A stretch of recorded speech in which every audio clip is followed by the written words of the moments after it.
Awesome. Good evening, everyone.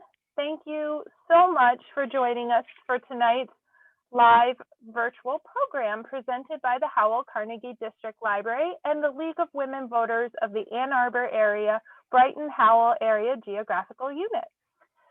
I'm Brandy Tambasco, Adult Services Librarian here at the library. Thanks again for joining us. I have a few housekeeping items I'll cover before we start the presentation. Tonight's program is scheduled to run until 8 p.m. During the program, all attendees will be muted, so please share any questions you have for the presenter or report any technical issues you may have in the chat. There will be a Q&A session after the presentation, so if you wish to ask a question at that time, let us know in the chat or use the raise hand option under reactions so we can unmute you. We'll address as many audience questions as we can before the program ends.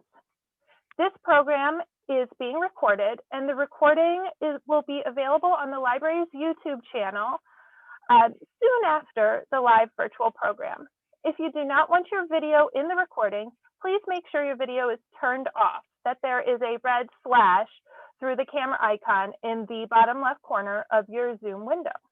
And don't forget to visit our website, www.howelllibrary.org, to discover more upcoming events from the Howell Carnegie District Library. And without further ado, I'll turn things over to Ellen Lafferty, the chairperson of our local League of Women Voters of the Ann Arbor area, Brighton Howell area Geographical Unit. Ellen? It's a mouthful. Thank you so much for that nice introduction. Good evening, everyone, and thank you for joining us tonight. We're proud to co-sponsor tonight's event with the Howell Carnegie Library and thank Brandy and her staff for allowing this to be possible. This is our first evening partnership on these events, and I'll mention another we have for next month that I hope you'll stick around and hear about. So for those who are unfamiliar with the League of Women Voters, let me introduce our organization real quickly. We have just celebrated our 100th year as an organization, and its focus is expanding voter rights, educating voters, and shaping and influencing legislation at the local, state, and national level. If you're familiar with Proposal 3 that passed in 2018, the League of Women Voters were a huge part of getting that on your ballot. And thank you for your support for that. We are a nonpartisan civic and political organization that encourages informed and active participation of all citizens in the government. And I want to stress that we do not support candidates or parties. We do take stands, though, on issues we have studied. So the League's goal of broadening voters' knowledge about our form of government and democracy brings us to tonight's program. The ranked choice voting system has been implemented in some jurisdictions in the United States in which voters may prioritize their choice of candidates. To inform Livingston County voters on this unique voting system, we're pleased to co-sponsor tonight's event with the Howell Library and introduce our guest speaker, Dr. Lisa Disch. Lisa teaches political science and women's studies at the University of Michigan, has published 2 books. One of them is titled The Tyranny of a Two-Party System. Her academic background includes a PhD from Rutgers University in political science. Lisa was recently elected as Ward 1 City Council representative in the city of Ann Arbor. So without further ado, I'd like to introduce and turn it over to Lisa.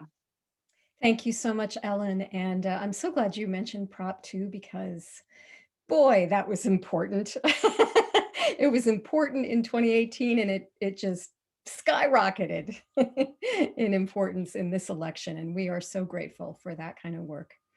So it's great to be here, and it's so nice to see so many of you who are interested in ranked choice voting. So I'm going to share my screen with you, and I'm actually going to pretty soon send you out into breakout rooms. So maybe you could, because you won't be seen on camera, whatever's recording this, it doesn't record the breakout rooms. So maybe you could unmute your videos for the minute or 2 that you're in the breakout rooms and chat with each other. But for now, Let me do my share. There we go. So, whoops, let's go to the beginning.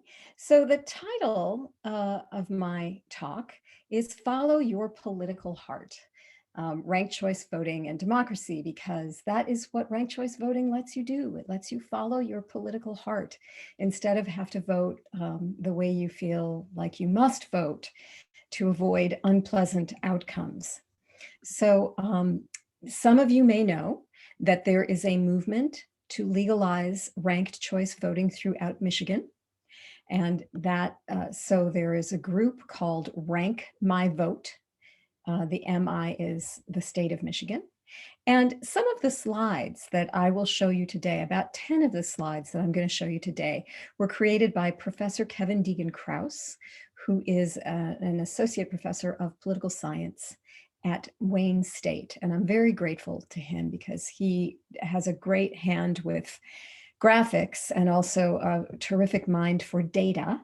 And so his slides will be very helpful in enabling me to show you how a ranked choice election, how the ballots get counted, because I suspect that's a question that people always have. So how many of you know about or have any experience with ranked choice voting? You can just put it in the chat.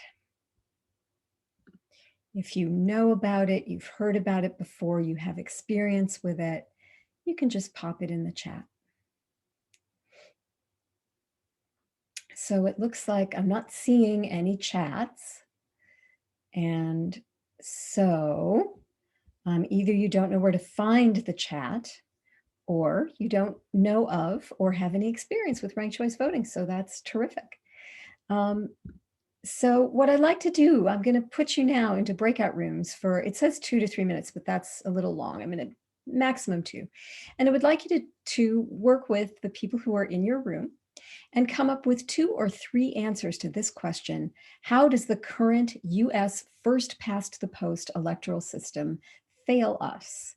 And let me just refresh your mind about the defining characteristics of our democratic electoral system in this country. You vote for one candidate only. There is only one round of counting, unless it's a runoff election. That's something different, and we don't have very many of those. And the candidate with the most votes wins, even if they do not win a majority, a 50+ majority of the ballots cast. So these are the defining characteristics of our electoral system. And I'd like you to think about just 1 or 2 reasons or 1 or 2 ways that this system fails us, or 1 or 2 things that bothers you when you're asked to vote. And I want you to choose somebody who will type that into the chat when you come out of your breakout rooms. So I'm going to send you off. Okay, you guys should be back. And it says the chat doesn't allow for whole group. I'm not sure what that means. Are you able to, are individuals of you able to type some responses to that question into the chat? There were some responses that came through, Lisa. They came directly to me. A few people have heard about ranked choice voting, Yep, but several have not. I see a few of those. Yep. So, okay, great. So I see one response to what's wrong with our electoral system. We're forced to choose. The current system is winner take all. So if you're not on the winning side, you have no voice. One of you says your group didn't have enough time. Sorry about that. You would be able to vote for 2 of similar, okay. Anybody else? Yeah, so feeling like you're, okay, good. So promotes only the 2-party system, makes you choose the best of 2. And what you often have to choose is the least icky option, not the option that you really want. Well put. It's divisive. And our system does not allow for the expression of nuanced ideological positions or policy positions. Typically, we get 2 black and white options. Third parties stand little to no chance. Okay, very good. Great. So I will not be able to see the chat for the next bit because I'm going to focus on presenting. So you all did a great job, and I have a summary slide that hits on many of the points that you made. And I'm going to go over each of these points in a little bit of detail, but not too much. So problems with first past the post electoral systems are that they encourage strategic voting, and we'll talk a little bit more about what that means, but one of you gave it an excellent technical definition, which was that you have to choose the least icky person to vote for. The first past the post system creates spoiler candidates. It violates majority rule. That's huge because democracies are supposed to be based on majority rule. We don't think of it as legitimate when someone rules with or governs with only minority support. First past the post elections, as you mentioned, encourage negative campaigning, divisiveness, and non-issue oriented campaigns. And as you noted as well, they force multidimensional views and preferences into a left, right, either or two-party system choice. Let's go over these in a little more detail just for fun. So I want you to think about this idea of strategic voting, because I think for many of us, strategic voting is the only voting we know. So there is no other kind of voting. So I want you to think about this question. Have you ever voted for the candidate you thought could beat the one you didn't want, instead of voting for the candidate you really preferred? Or I should say, how many times have you voted for the candidate you thought could beat the one you didn't want, instead of voting for the candidate you really preferred? And putting it another way, how many times have you voted for the candidate you really preferred, rather than for the one you thought could beat the candidate whom you most disliked or even feared? These are all the questions we can raise about the way we vote, to get at this idea of strategic voting. And my wager is that strategic voting comes so naturally to you that you do it without thinking anything of it. When you vote strategically, you are gaming the election. An election should be revealing your policy and candidate preferences, but this turns out to be rare. I would say that in my lifetime, I have voted wholeheartedly maybe twice, and pretty recently, I have to say. And so this idea of strategic voting, we think of it popularly as our system asks us to vote for the lesser of two evils instead of for our preference. And what that means is that our system does a very, very bad job registering what people's policy preferences actually are. And that is not a good thing. So the next problem with first past the post, which follows from this first one, is that it creates what we think of as spoiler candidates. Now, as voters, we want more choices, but when more than two candidates run in a plurality election, the third place finisher can spoil the election by throwing victory to the contestant whom as many as 65% of the electorate does not support. So when we have more than two contestants, and we might not even like the two choices, but when there's a third one in there to give us more variety or maybe even a little bit more nuance, that person often serves to split the vote. So it would split the vote that would normally fall on one side of the two-party system, thereby throwing the election to a candidate who will win with less than a majority and not represent a majority preference, because that's what that means. So the next point follows. First past the post electoral systems violate majority rule. And for an example, in 1992, Bill Clinton ran against incumbent President George H.W. Bush and also Pat Buchanan, who ran, he did not run as an independent. I forget actually, sorry, I don't remember the name. In fact, well, never mind, doesn't matter.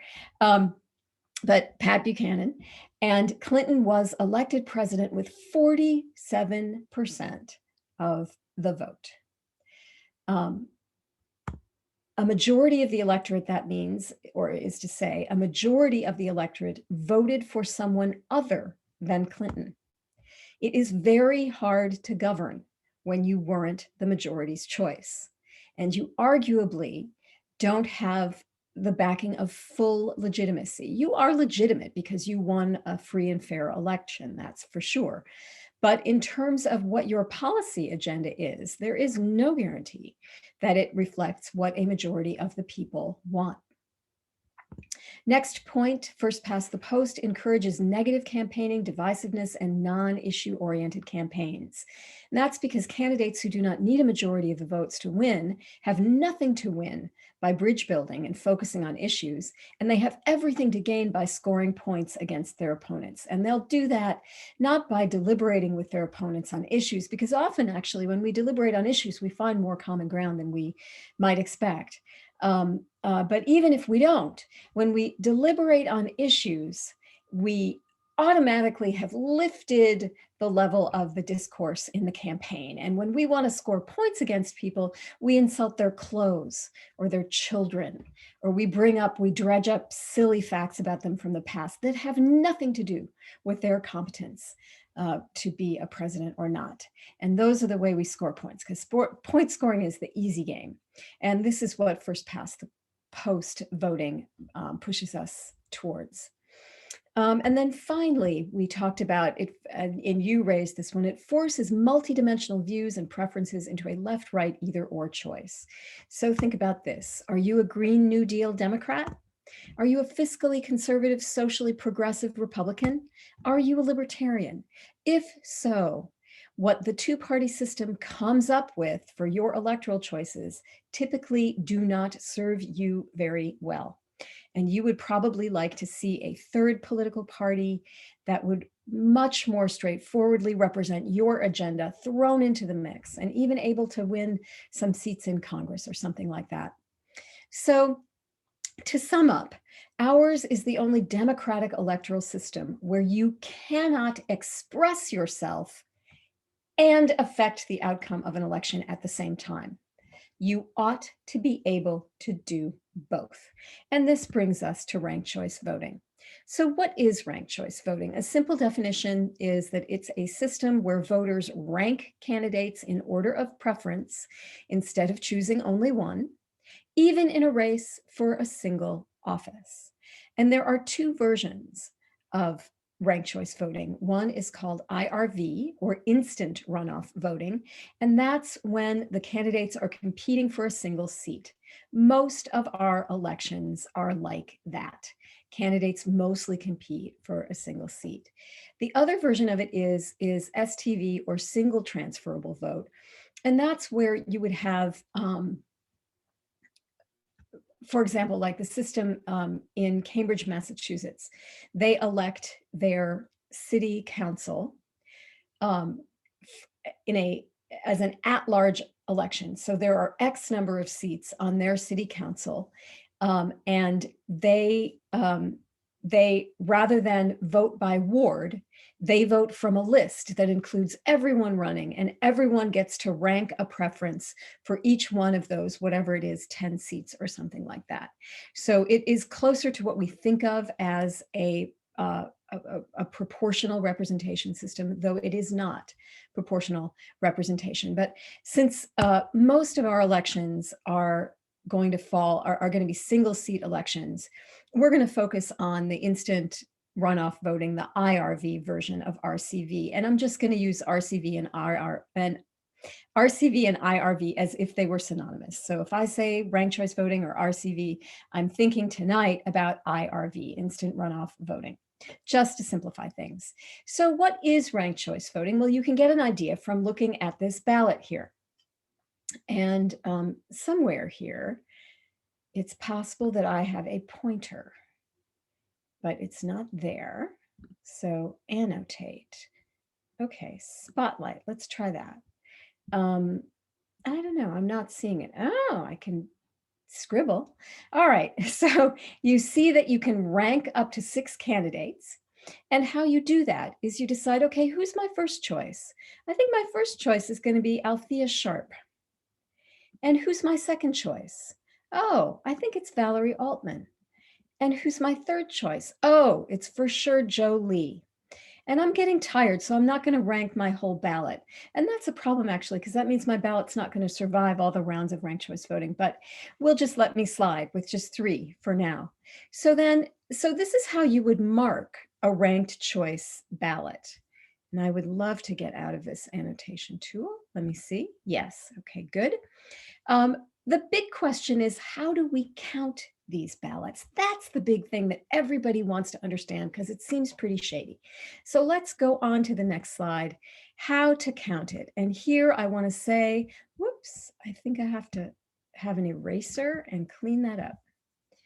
All righty, there we go. We are done. We are done.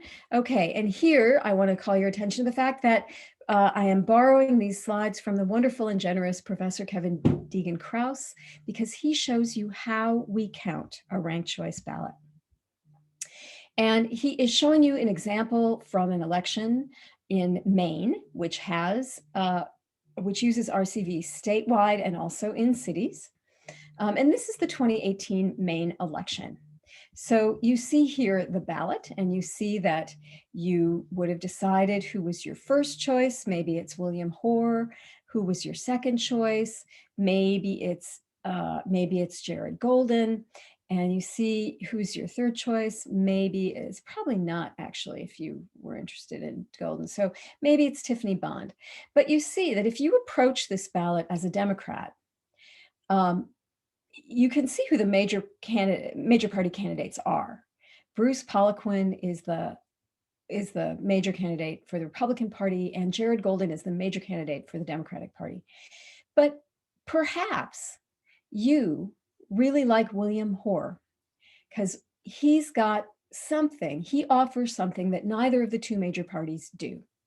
Now, if this weren't a ranked choice election, you would be afraid to vote for William Hoare because you don't think he can win. And you're afraid that you're going to end up with what would have been your least preferred between Mr. Golden and Mr. Poliquin. But because this is a ranked choice election, you can feel free to make William Hoare your first choice and even Tiffany Bond your second choice before you make Jared Golden your even third choice, like your perhaps sure bet. But you never know. When people are emboldened to vote for alternative candidates, you never know how much support they're going to get. When people are not emboldened, when they know they will be punished for voting for alternative candidates, we also know how much support they're going to get, which is somewhere between 0 and at most 5, maybe 6% of the vote. So let's look at how these ballots got counted.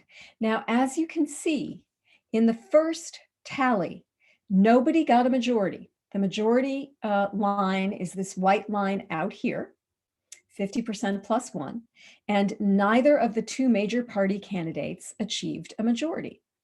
And in fact, by this first count, Mr. Poliquin is ahead of Mr. Golden, excuse me. So the Republican was ahead. So let's see, since we didn't reach the majority threshold, we do a second tally. And this happens we like to think of it as instantaneously, but that's not exactly right. But we don't go and have a runoff election at another day. We make a second distribution of the votes. And whose votes are we going to start redistributing? We're going to start redistributing Mr. Hoare's votes because he came in fourth. And so we look and we see what was the district, who else did people rank who voted for Mr. Hoare? And interestingly, the person who's going to benefit the most from redistributing Mr. Hoare's votes is actually Tiffany Bond. So those are really committed independents. So we see there they go. Okay.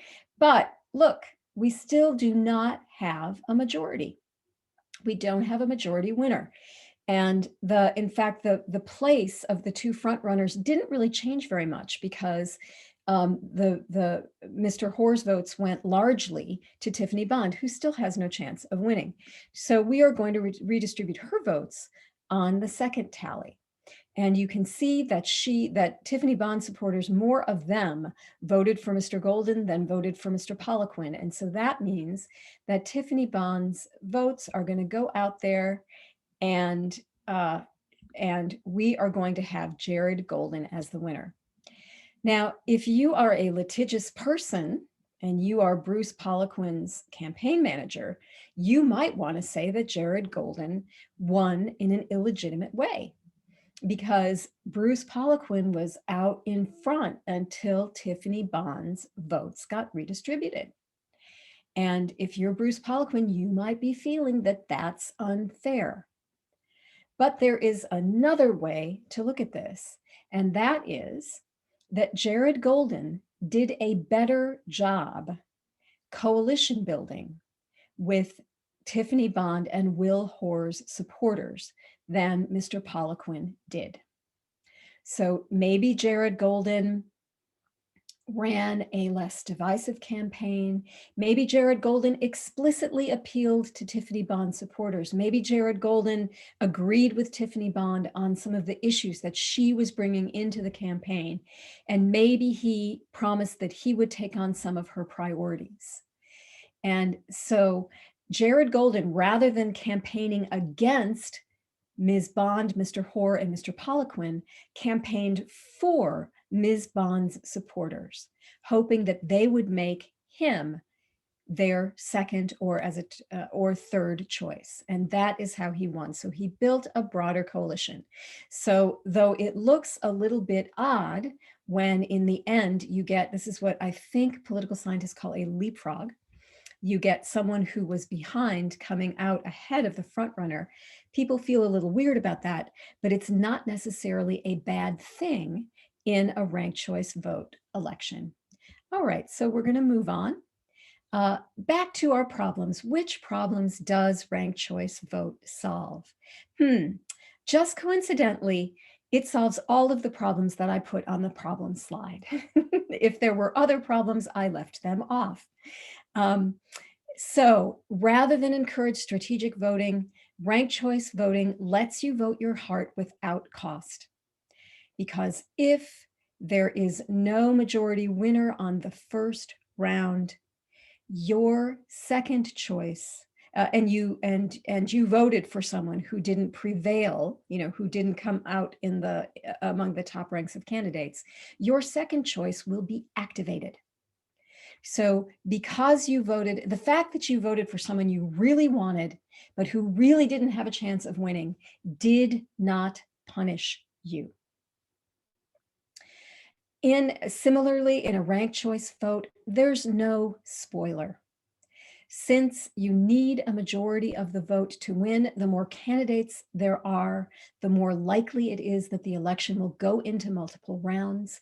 And the more likely it is that rather than that, well, not that more likely, but the fact is that there is no way for anyone to split the vote, as happened in the George Bush, Pat Buchanan, and Bill Clinton election. If first past the post elections violate majority rule, RCV builds electoral majorities, as you just saw in the voting rounds that we played out. And as I mentioned, as I talked through how I speculated Mr. Golden might have won, RCV encourages candidates to campaign to be the second choice of voters who most prefer a candidate other than them. And so, I mean, the fact is that I'm not going to make you my second choice if you're out there running down my preferred candidate. So I want to see you reaching out to them and courting me as to give you my second choice vote. Finally, ranked choice voting provides more choice at the polls by representing a broader range of views. It makes it conceivable that candidates who wouldn't otherwise run do run. It makes it conceivable that people support those candidates. You can get a snowball effect where people are surprised by how well the candidate of the Green Party or the independent candidate did in this election, and they might, be willing to take a risk on that party, from year to year, and that party may build to become a legitimate challenger, at least on the state level. to the two major parties. So RCV helps us provide more choice at the polls and thereby to represent a broader range of ideologies and views. There are a couple more benefits that I didn't put on this slide, but since the introduction of RCV in California, women have won more than 40% of all contests. In cities using ranked choice voting, these increases are larger, or the declines for such candidates are less, than in cities without ranked choice voting during the same time period. So it's not just an artifact of a general change, it's actually specific to RCV. In addition, more people of color and more women of color are running for offices than do when they have to work their way up through the party, the party structure to get into electoral politics. So the thing about ranked choice voting, though, it might sound crazy and wild to you, but as a matter of fact, it's used. It's used. Oh, whoops, I meant to also tell you that ranked choice voting, no surprise, lifts voter turnout. Nothing brings people to the polls more effectively than a candidate they actually want to vote for. And a candidate where they can feel that their preference for that candidate is going to register, even if that candidate's not going to win, their preference for that candidate's going to register. So they have a voice. Nothing like giving people a voice to get them to come out to vote, and nothing like negative campaigning and mudslinging to get people feeling like they want to just plain stay home.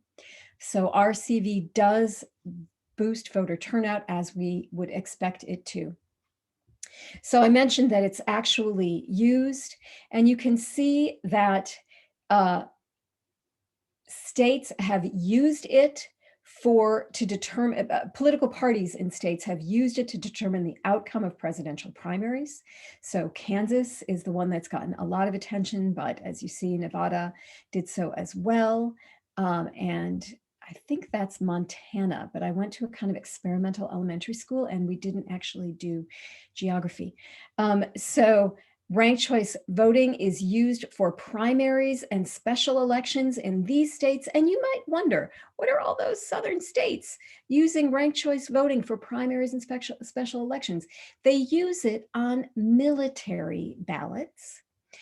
These are states that have runoff elections, and there isn't time to get a second ballot printed out, sent overseas, and returned in time for it to count. So they're using RCV for military ballots, which is kind of interesting.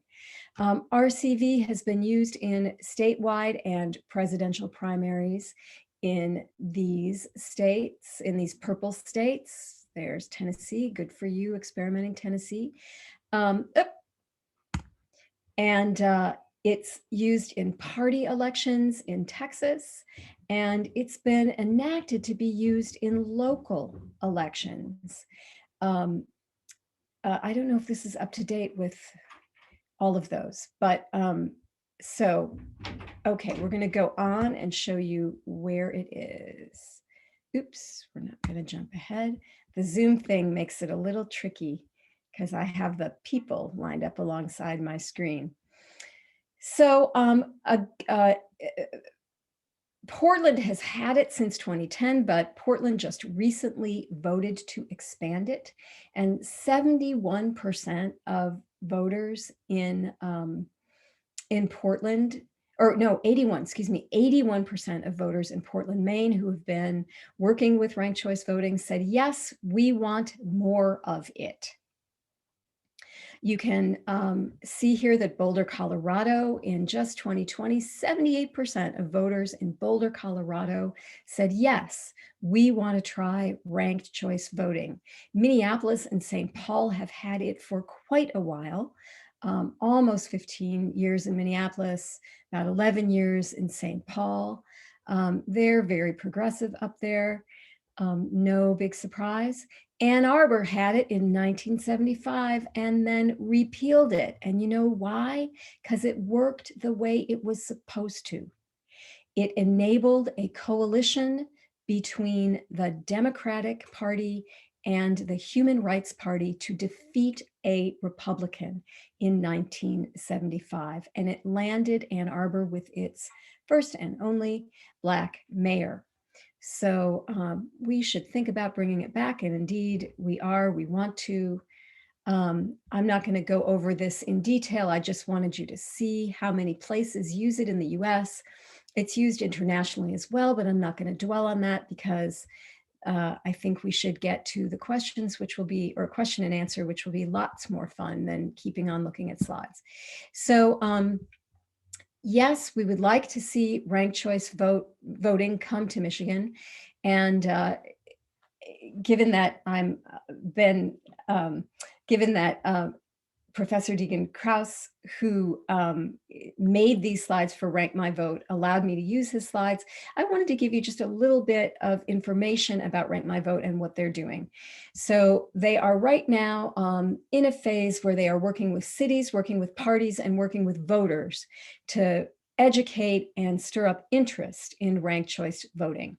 And they want to clear the path for its use by all municipalities. And what's in the way of that path is a few state laws, some of which seem a bit trivial, and some of which, at least one of which is important. And there is a rule that a voter needs to be able to be alerted if they've spoiled their ballot. And currently our voting machines can register a ranked choice vote, but they can't alert a voter if they've spoiled their ballot. So if, for example, you mark 2 second choices, the machine can't tell you that you did that and that you might want to fix your ballot so that it counts. They'd like to mandate its use for top statewide positions. And ultimately implement it throughout Michigan. So how are they going to get there, and how can you help? They're going to get there through volunteers. And if you would like to find out more about ranked choice voting in Michigan, you can contact them at rankmyvote.org. You can follow them on social media, and you can make a $10 donation and buy a t-shirt. They have some pretty cool t-shirts with ranked choice ballots on them, which I'm going to get one of those because it's pretty cool looking. And yes, that is, so what I want to do is stop sharing my screen. Okay, why?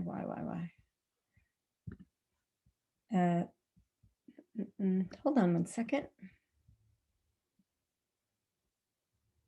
So weirdly, I no longer have the stop share option. And so we're going to be stuck with my screen. Oh, no, I did stop sharing. Excellent. Ah, good. Right? You're just seeing me and you're seeing the whole thing. Okay, sorry. I love Zoom. You wouldn't think I was a faculty member who uses this often, but indeed I do. And there we are. So what I wanted to ask you, you can, of course, ask anything you want. This is your time now. But one thing that might be interesting to hear is whether some of you have, what sort of reservations or fears do you have about ranked choice voting if it were actually more widespread? So I'm looking here. Oh, thank you. It was Wyoming. I'm so sorry. But I really appreciate that, Diane. So here we have in the chat, Terry Wilkerson asks, could ranked choice voting help a party which is experiencing a divide within itself by offering 2 candidates within the party for the same reasons outlined?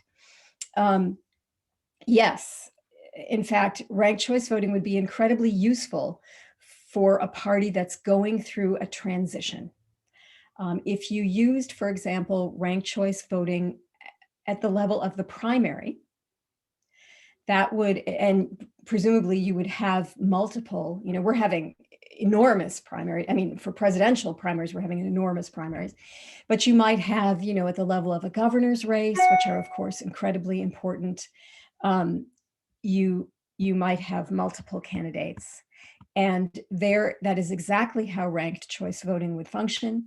It would allow you to say, this is the candidate I think is the future of the party, even if you think you are a minority in your party. You can say, this is the candidate I think is the future.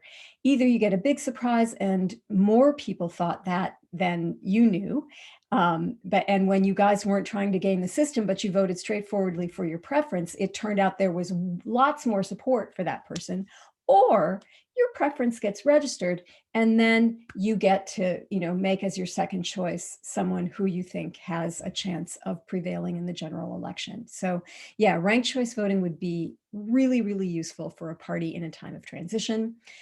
People think that it will be, people will be grateful for it in Ann Arbor, because in Ann Arbor, though we are a one-party town, there is a wide range of ideology and perspective. And by one-party town, I don't mean that everyone literally is a Democrat. I mean that in order to win an election, you have to run as a Democrat. So how much better would it be if we had ranked choice voting and people could people could run who weren't Democrats, or people could run who were socialists, and who feel like they can't get through the Democratic primary. But in fact, if we had ranked choice voting, maybe they would get through the Democratic primary. Maybe the standard bearing candidate or the mainstream candidate wouldn't be the one that a majority of voters choose. And so ranked choice voting lets you indicate diversity where the two-party system, or as we have in Ann Arbor, a one-party system, suppresses that diversity. So yeah, this was the, let me see, I'm looking back. Yeah. Oh, electorate means voters, all voters. When I say electorate, that's what I mean is just all people who are eligible to vote. I don't mean the electors to the electoral college. Thank you for asking that question. And someone also raised I had used the example of the Bush-Clinton-Perot election, but the more infamous election for many Democrats, of course, is the Bush 2 Gore Nader vote. And Nader is widely seen as having spoiled that election for Al Gore. But actually, Pat Buchanan was in that election too. And it is speculated that he might have taken, that he might have distorted the outcome of the vote even more than Nader did. Okay, so I'm looking down here. I'm going to come back to what is the downside of RCV. And I'd love to hear if any of you would like to voice what you think the downside of RCV would be. So how would it work in a county like Livingston, which typically goes Republican? So RCV is not going to change the, it's not going to change the partisan balance of a county, for example. But you could get a wider range of Republicans running. You could, in the general election, getting people who want to vote for the Democrat, ranking the Democrat their first choice, and ranking their preferred, the Republican that they wouldn't mind if they won, their second choice. It would allow people who well, we really have to imagine that in Livingston County you had, I'm trying to think. Yeah, we'll do like your state rep. You had an election for state representative, and you have on the general election ballot, you have a Democrat, you have a Republican, and you have an independent. And if you're a Democrat, you're going to vote for the Democrat as your first choice, possibly. Or maybe you would vote for the independent as your first choice, because maybe you want to signal that you want to move that Republican Party over from where it is. And maybe support for that independent lets you do that.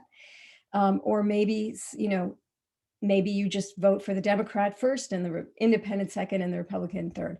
Or you don't vote for the Republican at all because you really don't want them to be elected at all, even though it's a foregone conclusion. But so you might be able to get, to rally a group behind an alternate position on the conservative spectrum in a place like Livingston County, it can't change the population. So if your population is not gerrymandered and more Republican than Democratic, ranked choice voting isn't going to help you very much. Where it could be most helpful for you is in municipal elections. And of course, what you really want is proportional voting, because you want a number of seats in the state legislature that's proportional to your share of the population. But ranked choice voting does not give you that. And so we can't address the problem that we have in the US that where we have counties that are majority one party, it's very difficult to change that that party's dominance unless you have some form of proportional voting. So would RCV for presidential races eliminate the Electoral College? That's a good question. No, I don't think so. It could distribute the delegates, but it wouldn't eliminate the Electoral College. And if anybody knows otherwise, do hop into the chat or raise your hand so we can let you speak. Does RCV allow for voting the best person for the job, irrespective of party affiliation? Yes, it does allow you to do that. That person may not win, but you can vote for that person and you can send the message that that person mattered to you. And then you have as a second choice, someone who you think can win. So it allows you, many of us think of, the phenomenon of protest voting. And as we know, in the 2016 election, there were a lot of protest votes and protest non-votes in the state of Michigan. There were around 70,000 people in the state of Michigan who voted in that election, but did not cast a ballot, did not make a choice for the presidency. So that was 70,000 protest non-votes. And then there were people who voted for the Green Party candidate, for example, and we can think of that as likely a protest vote. Now, those votes quite clearly cost Hillary Clinton the election because Mr. Trump won in this state with the smallest margin that he had anywhere in the country. I think when all things were said and done, I think it was around 12,000 votes. So those protest votes threw the election to Donald Trump. I think those people would have preferred to be able to vote for Jill Stein first, and if and when she did not win the presidency, they might have preferred that they could have cast a second choice vote for Hillary Clinton rather than see Mr. Trump take the presidency. So how do states who require to register the party? So this is in many places that use ranked choice voting, they do a ranked choice ballot instead of a primary. So you get rid of the partisan primary. All you have is a general election where you have a number of candidates who are running. Now, it raises, so essentially you're having a non-partisan general election. And this is obviously at the municipal level, which is where many cities are using RCV. And so people might be on that ballot and they might have the endorsement of one of the major parties, but they won't have the label. And so you would be ranking candidates based on what you know about them and their positions on the issues. So, or if there are states that want to have a partisan primary, you could use RCV in the partisan primary and then again at the general election. So you'd be using ranked choice voting for the partisan primary to determine who either the top finisher or the top two finishers for the general. And then what you would do in the general is you could use ranked choice voting again, which means that if you've got more than one party candidate, if you've got more than one candidate for each of the major parties, you can rank those. You might have independents who will run in the general election because they feel with ranked choice voting, it encourages them to do that. They think it's not a lost cause. So there are ways that RCV can work within a partisan system, but it is much more common nationwide at the level of municipal elections for an RCV election to be a non-partisan election and to occur in the general. Okay, so I want to go to the downside. And here I'm going to read you, this is a long question. Ranked choice voting doesn't guarantee that the majority winner, the candidates who won the most votes, wins. Well, RCV guarantees that the candidate who wins a majority of the ballots that survive until the last round of counting. And so that is not necessarily a majority of the overall number of ballots cast, although it usually is. But if many people don't rank all of the candidates that they can rank, if they fall off because they don't know enough about all the candidates, it is true that ranked choice voting will not guarantee you an actual technical majority of all the votes cast. It'll guarantee you a majority of all the ballots that survive to the last round of counting. I was not aware that in a San Francisco election, exhaustion rates were 27%. That's extremely high. That's at the outer, very much outer range of the elections that I've looked at. Let's see.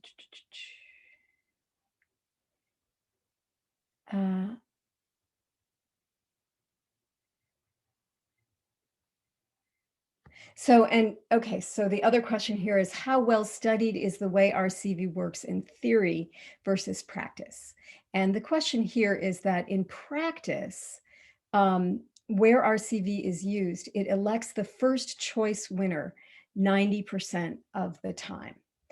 So sometimes it elects not the first choice, but the second choice, which is arguably not a desirable outcome. And so this question is, so what is an exhaustion rate? You mean exhaustion rate? So exhaustion, again, means when your ballot doesn't make it all the way through all the rounds of tallying. So for example, in the election that we looked at from Maine, we did 3 rounds of tallying. And let's say you voted for the 2 people who got the least amount of votes, and you didn't choose between either of the major party candidates in that Maine election. Your ballot would stop being counted after the second tally, because you didn't vote for either of the candidates who remained in the election after the second tally. Your vote, we would speak of as your vote was exhausted. That is to say, it wore out before the end of the vote. And that's seen as an undesirable result in ranked choice voting, because it's kind of a form of disenfranchisement, and it suggests either the person really didn't like either of the 2 major party candidates, so they chose not to do that, or it can happen when the voter doesn't know enough about all the candidates and so doesn't feel that they can fully rank. And this brings me back to the question of what is the downside of RCV? And I think that's the biggest downside of RCV, that in order to rank candidates, you need to learn their position. Right now, in an election where you're going to be in a primary election, for example, how many of you research all of the candidates? How many of you researched all of the Democratic presidential primary candidates? And if in Michigan we'd had ranked choice voting and 6 of those candidates had survived till to the point where Michigan could feed into the primary process, how many of you would have felt confident ranking 5 Democratic presidential party candidates, primary candidates. You might have, because that's a national election and there's a lot of press and a lot of information. But as we move down to the local level, where in fact our vote has the most power, we also have the least amount of information. And I think many people would find it difficult to rank candidates confidently and knowledgeably in a ranked choice voting system. And that is something that I would expect would correct itself over cycles of using ranked choice voting, because people would learn how to do more research and they would also learn more from the campaigns. We have a way of learning from campaigns now that's not very productive. It's pretty, in fact, dysfunctional. But over time, with experience with ranked choice voting, people would learn about what are the issues that are important to me and which are the candidates that really stand for my issues. Oh, thank you. Patrick Rose just put a discussion, an article that has a discussion of exhaustion rate in the margins here. Are there examples of coupling RCV with concepts like none of the above? Not that I know of, but I think you could.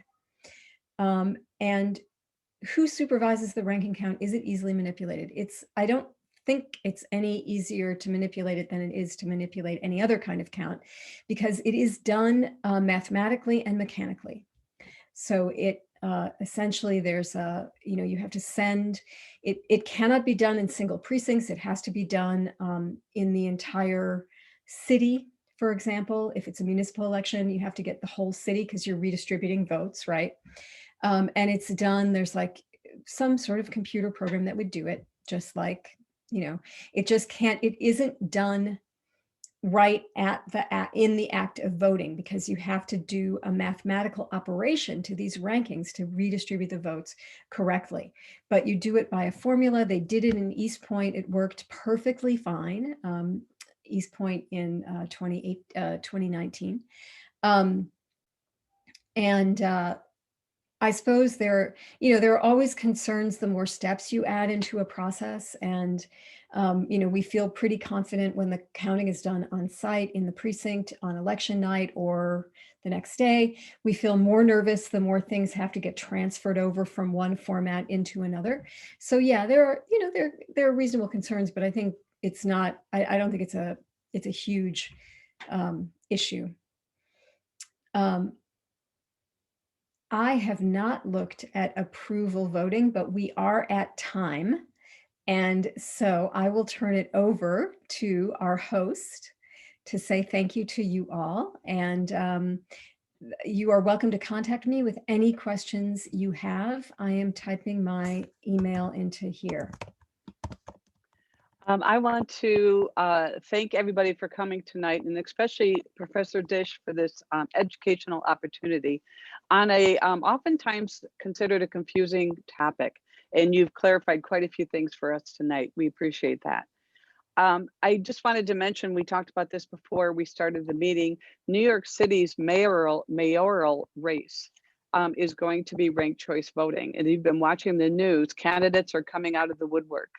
And so it should be very interesting. It's only going to be in the primary in New York City, and then also local elections. Is that correct? City elections, primaries, and special elections. Yes. Well, I hope I've clarified some things for you. And I thank again, Diane, for clarifying Wyoming for me. Yeah. So keep your eyes on New York City, folks. It's going to be in the news, and how that plays out with all those candidates. It's going to be a lesson for all of us as ranked choice voting becomes more of a topic here in Michigan. If any of the viewers this evening would like to learn about the League of Women Voters, please check out our website here, lwv.brighton-howell-area.org. We have another event coming up here at the Howell Library on March 16th, and that's going to be our guest presenter, Dr. Carolyn Jefferson Jenkins. Dr. Jenkins was a 2-term president of the League of Women Voters of the U.S., and she'll be presenting her forum titled Say Their Names, Carrying on the Legacy of History-Making Women. Women leaders of the 21st century stand tall because they stand on the shoulders of those who have gone before. We need to honor these history-making women during Women's History Month in March by remembering their names and carrying on their legacy. So registration for this event is going to be coming up more towards the end of this month. Brandy will let us know when that's happening. Either look at the library's calendar site or check on will be, as soon as that registration is open, we'll post that up there. In the meantime, I'm going to turn it over to Brandy. She's going to make a few closing remarks. And again, thank you, Professor Disch, and thank you everyone else for joining us tonight. Thank you very much, Ellen. And yes, thank you so much, Lisa. So much information. I'm really going to dig into that later. I appreciate that. Your expertise on this was fantastic to share with our community. Thanks again to our partner, the League of Women Voters of the Ann Arbor area, Brighton, Howell area Geographical Unit, Ellen, who is with us tonight, for making this evening possible. And I know that there are many of the members who have joined us as well tonight. Thank you. Thanks for everyone attending. We hope you enjoyed the program. Please take a few minutes to tell us what you thought about this program in the short evaluation that I put a link to in the chat. There's also a link to the calendar listing for the program that Ellen mentioned, our next League of Women Voters / Howell Carnegie Library Partnership Program next month. It has information about when registration starts, which will be Tuesday, February 23rd. Don't forget to visit howelllibrary.org to find out more about the programs and services our library offers. And thank you again. Have a great evening.